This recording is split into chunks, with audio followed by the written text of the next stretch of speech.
Article 15 of Indian constitution, जो कि हमारा नेक्स्ट फंडामेंटल राइट है।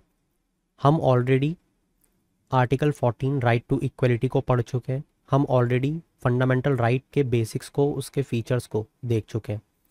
आर्टिकल 15 को बताने के पहले मैं आपसे कुछ क्वेश्चन पूछना चाहता हूँ।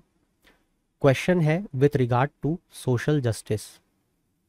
सोशल जस्टिस का जैसे ही मैंने नाम लिया, आपके दिमाग में क्या चीज़ सबसे पहले आई?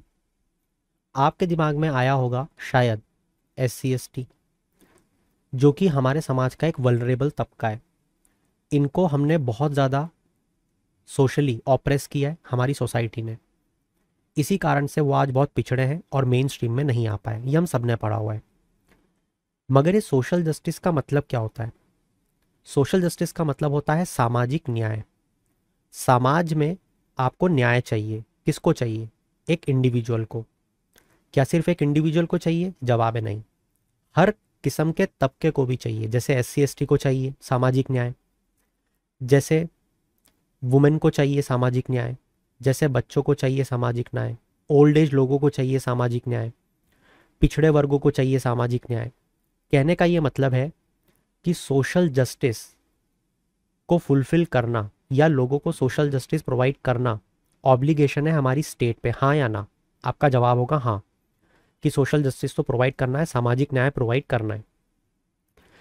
तो यहाँ पे आर्टिकल 15 जो है वो स्टेट का एक ऑब्लिगेशन है, जिसके थ्रू वो सोशल जस्टिस को अपने सिटीजन्स को प्रोवाइड करता है। तो अब जानते हैं कि आर्टिकल 15 को पढ़ा कैसे जाता है। आर्टिकल 15 को पढ़ा जाता है कि स्टेट जो है वो किसी भी तरीके का डिस्क्रिमिनेशन नहीं करेगी against any citizen on grounds only of religion, race, caste, sex और प्लेस ऑफ बर्थ। मैंने ओनली पे इतना फोकस क्यों करा? क्योंकि इसके अलावा अगर कोई भी पैरामीटर पे हमारी स्टेट भेदभाव करती है तो वो कर सकती है। जैसे एग्जाम्पल के तौर पे अभी मैंने आपको बताया कि हमारे समाज में बहुत सारे ऐसे वल्नरेबल सेक्शंस हैं, जैसे वुमेन, जैसे SC ST। तो उनको हमने इतना ज़्यादा ऑप्रेस किया है पास्ट में कि वो आज मेन स्ट्रीम में नहीं आ पाए। अब सोच के देखो कि अगर हमारी सरकार उनकी भलाई के लिए कोई काम करना चाहती है, जैसे रिजर्वेशन लाना चाहती है SC ST के लिए, लेट सपोजिटली, तो क्या वो ला सकती है? जवाब है नहीं। क्यों? क्योंकि अगर इस आर्टिकल 15 को पढ़ा जाए तो यहाँ पे लिखा हुआ है कि आप किसी से भी किसी भी तरीके का भेदभाव नहीं करोगे। मतलब किसी एक तबके को, जैसे SC ST को आप रिजर्वेशन नहीं दोगे। दोगे तो सबको दोगे। मगर यहाँ पे हम उनको जो रिजर्वेशन प्रोवाइड कर रहे हैं वो एक तरीके का एक्सेप्शन है, ठीक है? क्योंकि यही आर्टिकल 15 जो सरकार को कहता है कि रिलीजन, रेस, कास्ट, सेक्स और प्लेस ऑफ बर्थ के बिहाफ पे आप डिस्क्रिमिनेशन नहीं करोगे, यही स्टेट को ये ताकत भी देता है कि प्रोटेक्टिव डिस्क्रिमिनेशन आप कर सकते हो, जो कि इसका एक एक्सेप्शन है।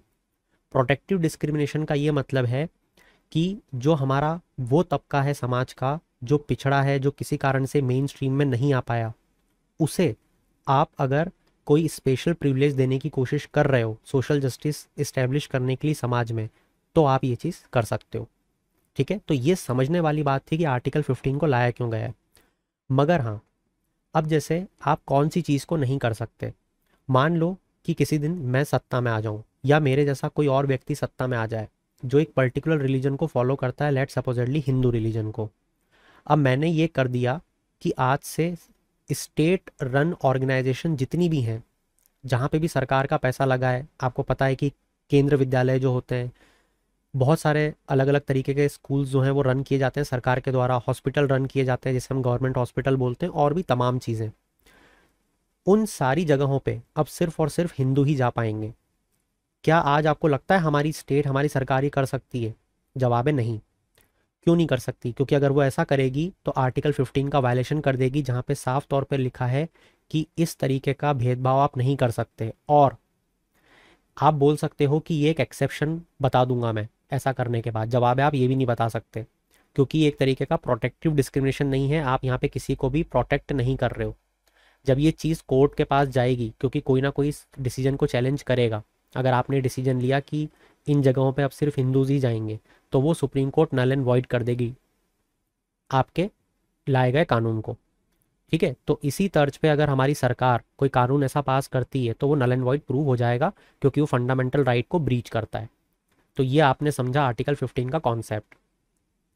अब दूसरा क्वेश्चन आता है, अभी तक तो हम स्टेट हमारी सरकार की बात कर रहे थे, अगर मैं बात करूं किसी एक प्राइवेट इंडिविजुअल की, जैसे मान लो कि मैंने एक पब्लिक रेस्टोरेंट खोला और उसके ऊपर लिख दिया ओनली हिंदूज आर अलाउड या ओनली मुस्लिम्स आर अलाउड, तो क्या मैं ये चीज़ कर सकता हूँ? जवाब है नहीं कर सकता। क्यों? क्योंकि ऐसी कोई भी यूटिलिटी की चीज़ जो पब्लिक के लिए ओपन है, जैसे कोई मंदिर हो, कोई तालाब हो, उसको मैं रिजर्व नहीं कर सकता for a particular community on the basis of इधर रिलीजन, रेस, कास्ट, सेक्स और प्लेस ऑफ बर्थ। ठीक है, जहाँ पे भी स्टेट का फंड लगा है होली और पार्टली। अब जैसे इसमें भी आप एक क्वेश्चन पूछ सकते थे कि मान लो मैंने अपने घर में एक टैंक बनवाया है जिससे मैं पानी लेता हूँ, तो क्या वहाँ पे भी कोई भी आ सकता है क्या बाहर का व्यक्ति? जवाब है नहीं, क्योंकि वो मेरा एक प्राइवेट है। It is neither partly nor wholly funded by the state. ठीक है, तो यहाँ पे जो प्राइवेट इंडिविजुअल है वो भी डिस्क्रिमिनेट नहीं कर सकता on the basis of these things. मैं आपको ये बताना चाह रहा था। आई होप सो कि आप इसका कॉन्सेप्ट, इसके पीछे का ऑब्जेक्टिव समझ पाए। तो यहाँ पे जो कुछ एक्सेप्शंस हैं, जैसे वुमेन को सीट्स का रिजर्वेशन देना, हमने सबने देखा पार्लियामेंट में रिजर्वेशन बिल पास हुआ है ना, तो वहाँ पे हम ये नहीं बोल सकते कि अरे अरे आपने वुमेन को कैसे दिया, मैन को भी दो। राइट। फिर जैसे हम फ्री एजुकेशन आर्टिकल 21A में जो दिया है इसकी बात करते हैं, हालांकि ये अब 21A में क्योंकि जा चुका है तो इसको यहाँ पे पढ़ना ठीक नहीं होगा। साथ ही एजुकेशन में रिजर्वेशन, जैसे हम SC ST के बारे में पढ़ते हैं, जैसे हम सोशली एजुकेशनली बैकवर्ड क्लासेस के बारे में पढ़ते हैं, हमने इकोनॉमिकली वीकर सेक्शन को अभी रिसेंट में रिजर्वेशन दिया bye 103rd constitutional amendment act. तो ये चीज़ हमें पता होनी चाहिए। यहाँ पे अब इंपॉर्टेंट हो जाता है इकोनॉमिकली वीकर सेक्शन का रिजर्वेशन, ये क्या है, सुप्रीम कोर्ट का जजमेंट क्या आया इसको लेके जब ये चैलेंज किया गया, 103rd कॉन्स्टिट्यूशनल अमेंडमेंट एक्ट क्या है जो EWS को रिजर्वेशन देने की बात करता है, साथ ही यहाँ पे जस्टिस बेला एम त्रिवेदी का डिसीजन क्या है, और SC ST OBC और EWS को कंपेयर करते हुए हम यहाँ पे एक बहुत ही लेजिबल फॉर्म में इसके मेंस आंसर राइटिंग की प्रैक्टिस करने की कोशिश करेंगे इन द नेक्स्ट लेक्चर। तो मैं उम्मीद करूँगा कि आपको अभी तक मैंने जितनी भी चीज़ें आर्टिकल 15 के बारे में बताने की कोशिश की वो आपने बहुत अच्छे से समझ ली कि आर्टिकल 15 क्या है, सोशल जस्टिस को कैसे प्रिवेल करवाया जा रहा है हमारी सोसाइटी में through the constitution. So that's it from my side for this particular topic. In then keep shining, have a good day.